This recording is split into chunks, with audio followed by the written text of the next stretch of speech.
আমি আজকে পটল সোয়াবিনের একটা খুব সুন্দর রেসিপি তোমাদের সঙ্গে শেয়ার করছি। পটল লাগছে, আলু লাগছে, সোয়াবিন কিমা, সোয়াবিন আমি জলে ভিজিয়ে নিয়েছিলাম, পেঁয়াজ, কাজু, কাঁচা লঙ্কা আর আদা, এদিকে হলুদ, লঙ্কার গুঁড়ো আর নুন ও চিনি, ওগুলো তো লাগবেই। আমি পেঁয়াজ, কাজু, আদা আর কাঁচা লঙ্কাটা বেটে নিয়েছি মিক্সিতে।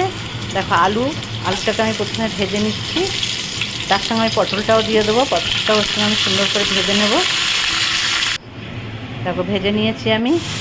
এবারে আমি সোয়াবিন আর সোয়াবিনের কিমাটাও ভালো করে ভেজে নিচ্ছি। ভেজে আমি এই যে তুলে রেখেছি, দেখালাম তোমাদের। এবার আমি তেল দিচ্ছি কড়াইতে, আবার দিয়ে আমি গরম মশলাটা তোমাদের দেখিয়েছি, এলাচ, দারচিনি, লবঙ্গ, একটু ঘিও দিচ্ছি, 2 চামচ ঘি আর তেল, সাদা তেল, স্বাদটা ওতে ভালো হবে। এবার আমি গরম মশলাটা ফোড়ন দিলাম, তেজপাতা, দারচিনি, লবঙ্গ ফোড়ন দিলাম, পেঁয়াজটা দিলাম, কুচনো পেঁয়াজ লাল করে ভেজে নিয়ে এবার যে বাটা মশলাটা, পেঁয়াজ, কাজু, লঙ্কা, আদা, ওটা দিলাম, একটু দিয়ে জলটাও দিলাম। এবার ভালো করে একটু কষিয়ে নেব, একটু নাড়াচাড়া করে। এবারে আমি ওর মধ্যে হলুদ গুঁড়ো আর কাশ্মীরি লঙ্কার গুঁড়ো দেবো। একটু নাড়িয়ে নিলাম। এবারে আমি সামান্য হলুদ দিচ্ছি, সামান্য হলুদ দিচ্ছি, বেশি দেবে না।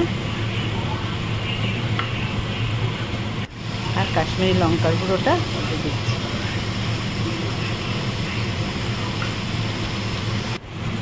দিয়ে আমি ভালো করে কষিয়ে নিলাম, তেল বেরিয়েছে, তখন আমি নুন দিচ্ছি। তোমরা প্রয়োজন মতন নুন দেবে, পরিমাণ মতন তোমাদের। দিয়ে একটু নাড়িয়ে নিলাম। এবারে পটল আর আলু যেটা ভেজে রেখেছি ওটা দিয়ে দিলাম, মিলিয়ে দিলাম।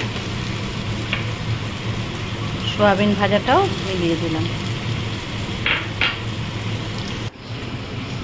এবারে আমি একটু দই ফাটিয়ে রেখেছিলাম, আমি বলতে ভুলে গেছি, নিশ্চয় তোমরা দেখেছো। দই একটু ফাটিয়ে, অল্প, বেশি না, 2 চামচ দই একটু জল দিয়ে ফাটিয়ে রেখেছি, ওটাও আমি দিয়ে দিলাম। দিয়ে একটু কষিয়ে নিয়েছি, কষিয়ে নিয়ে এবারে পরিমাণ মতন জল দিচ্ছি। একটু নাড়িয়ে নিয়ে এবারে এটা আমি ঢেকে রেখে দেবো কিছুক্ষণের জন্য।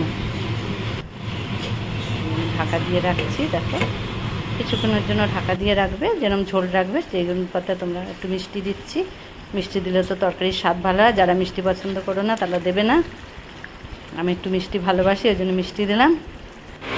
আমার এই রেসিপিটা তোমাদের ভালো লাগলে লাইক, শেয়ার, কমেন্ট করো।